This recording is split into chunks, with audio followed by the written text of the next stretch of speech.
What is a combined single limit?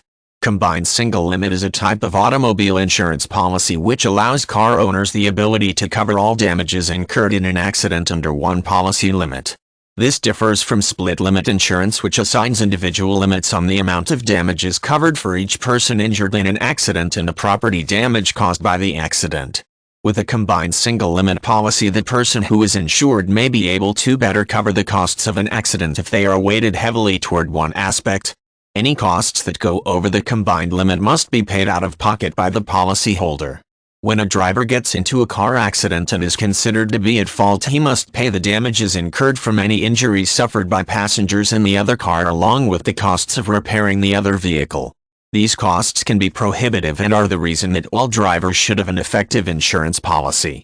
Some drivers may seek out a combined single limit policy to cover their losses in a more flexible manner than traditional split limit policies.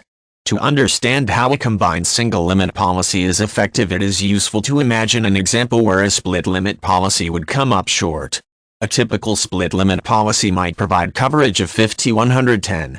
This means that the policyholder has limits of $50,000 for each person injured in an accident, $100 for all persons injured in the accident, and $10 for any property damage suffered by the other vehicle.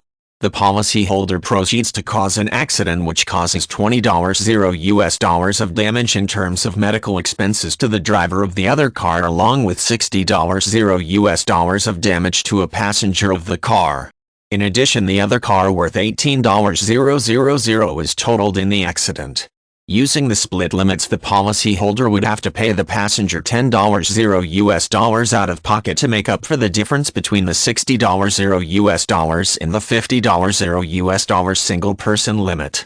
On top of that, the policyholder would be liable for the $8 difference between the $18 property damage and the $10 property damage limit.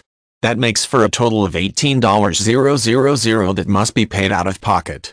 By contrast, a corresponding combined single limit policy would provide $100 of coverage to cover any damages caused by the accident. The total amount of damage, adding up all of the personal and property damage, is $98, which means that the person with the combined single limit policy of $100 would be completely covered. Such flexibility in allocating coverage where it is most required is the most favorable feature of a combined limit policy.